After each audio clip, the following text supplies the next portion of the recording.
তো মানে কেউ ভাবতে পারছিল না যে আমি ফিরবো। আল্লাহ বোধহয় আপনার স্ত্রীর ভালোবাসা দেখে উম, এর এর কথা আমি আপনাদের কাছে এইটুকুই, শুধুমাত্র এর জন্য বাঁচতে। কারণ এ আমাকে যেভাবে আঁকড়ে ধরে আছে, আমি না থাকলে এর কি হবে। এ আমার জন্য সব বিসর্জন দিয়েছে। এ চাইলে পারতো, এর এতদিনে অনার্স কমপ্লিট হয়ে যেত। এ আমার সাথে 3 বছর ধরে আছে, হয়তো আর একটা বছর অনার্স কমপ্লিট করলে হয়তো ভালো কোনো ছেলে, ভালো কারোর সাথে থাকতে পারতো, আমার জীবনটাও সুন্দর ছিল। দর্শক, এ এক অমর প্রেম উপাখ্যান, যাকে কোনোভাবেই সংজ্ঞায়িত করা যায় না। হয়তোবা পৃথিবীতে এদের জন্যই ভালোবাসার শব্দটা এখনো বেঁচে আছে। দেখেন তো, কেমিস্ট্রিতে অনার্স পড়ুয়া শিক্ষার্থী জানতোই যে তার প্রেমিক ছিল ক্যান্সার আক্রান্ত, কিন্তু তারপরেও তার হাত ছাড়েনি। অন্য কোনো পুরুষ তার জীবনে আসবে এটা কখনো ভাবতেও পারেনি সে। আমি সত্যি কিভাবে বলবো, কিভাবে বোঝাবো? সবসময় এভাবে ধরে নিয়ে চলাফেরা করেন? হ্যাঁ, এখন আপাতত এইভাবে।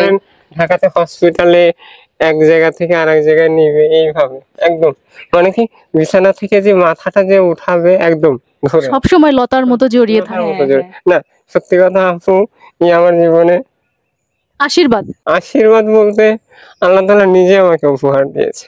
মানে কিছু কথা আছে না যে বাঁচার জন্য একটা আশা, একটা অবলম্বন, এটা আমার। আমি না হলে হয়তো আমার এই যাবত 8টা অপারেশন হয়েছে, 8টা সার্জারি গিয়েছে, একদম স্টিল ওয়ে। আমি ওর মুখে কোনো সময় দেখি না। রাত 3টার সময় তাহাজ্জুদ নামাজ পড়ে আমাকে ফোন দিয়েছে, আলিম চিন্তা করো না, তুমি বাঁচবে। আমার অবস্থাটা খুবই খারাপ। এবার যখন আমার ধরেন আইবলটা ওঠানো হবে, আমি মারা যাব, সেই সময় তুমি ফিরবে। আমি সার্জারিতে যাচ্ছি, ওটিতে শুবো, আমার পাশে ওটির রুমের সামনে গিয়ে নিথুর ভাবে চোখ দিয়ে পানি পড়তেছে আর তাকিয়ে আছে, তুমি ফিরবে, চিন্তা নেই। কিন্তু আল্লাহ তাআলা নিয়েছে। প্রথমত হাত নিল, হাতের পরে ফেস, সবকিছুই দিয়ে দিয়েছে। শুধুমাত্র এখন বাঁচার ইচ্ছা এই। আর বাবা মা আছে, বৃদ্ধ বাবা মা, তাদের জন্য কিন্তু চাই যে যে অবস্থাতেই থাকি তাদেরকে যাতে একটু দেখতে পারি, বাস।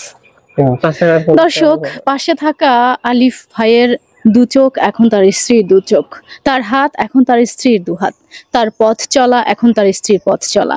মানে এমন ভাবে তারা একজন অন্যের সাথে মিশে গেছে, দেখে আপনি বুঝবেনই না যে এত বড় রোগে আক্রান্ত একটা স্বামীকে নিয়ে এভাবেও কোনো মেয়ে এত সুন্দর করে, এত স্বাচ্ছন্দ্য বোধে। দেখেন আমার পাশে দাঁড়িয়ে আছে, ওনার মুখে একটুও বিরক্তি নাই, একটু কান্না নাই, কিচ্ছু নাই, সবসময় উনি হাসে। তার একটাই কারণ, তিনি চান ভালোবাসাকে যে কোনো মূল্যে বাঁচাতে। তার হাসি দিয়ে জয় করতে চান ক্যান্সার।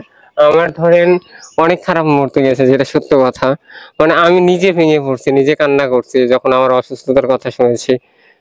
এর মুখে কোনো সময় আমি কান্নার রেশটা পাইনি, তবে কান্না করছে আড়ালে গিয়ে অঝোর নয়নে কান্না। আপনি কি পাথর আপা? আপু, আল্লাহ হয়তো আমাকে সেই শক্তি, ধৈর্য শক্তি দিয়েছে বিধায় আমি পারি। আমি কখনো বিরক্ত হই না ওর প্রতি। আমি হসপিটালে 1 মাস যাবত থাকছি, আমি একা একা ওকে নিয়ে সবসময় দৌড়াদৌড়ি করছি, রাত্রে ঘুম নাই, খাওয়া নাই ঠিক মতো, এইভাবেই থাকছি। তাও যে কখনো যে ওইভাবে যে মানে মনের মধ্যে আসা যে কি দরকার এরকম ভাবে এর পাশে থাকা, আমার লাইফ আছে, এইটুকু কথা আমার কখনো মনেই আসে নাই, কখনো মনে আসে নাই।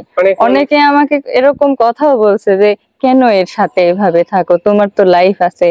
আমি কখনো তাদের ওই কথার কল্পনাতেও আসে না, মানে উত্তরই দেয়নি যে এরকম কথা আপনাদের আসছে মাথায়, কিন্তু আমার মনে এই কথা আসেই না। আমি ওর যাই করি, ও যদি বিছানায় শুয়েও থাকে তাও আমি সবকিছু করবো হাসি মুখে, এই জন্যই থাকি আপু। কষ্ট তো 3 বছর হলো মনের মধ্যে চাপা রাখতে রাখতে আসলে বলতে গেলে পাথরই হয়ে গেছেন।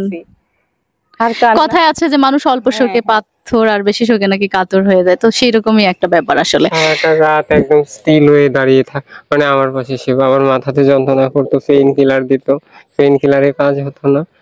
সারাটা রাত পাশে থেকে মাথাটা নেড়ে দিত, নিজের ঘুম, খাওয়া দাওয়া সব দর্শক, এই ভিডিওটা শেয়ার করা আপনার নৈতিক দায়িত্ব। আমি আর মুখে বলবো না, দেখে আপনারা বুঝতে পারছেন। দেখেন কি সুন্দর, তাদের একটা খুব ভালো ফিউচার থাকতে পারতো, তারাও কিন্তু আমাদের মতো সংসার করতে পারতো, কিন্তু ভাগ্য তাদের সহায় হয়নি। অবশ্যই আপনার সামর্থ্য অনুযায়ী সহযোগিতার হাত বাড়াবেন, যাতে করে সে তার স্ত্রীর জন্য, সে তার বাবা মায়ের জন্য, সে তার সংসার পরিবারের জন্য বেঁচে থাকতে পারে।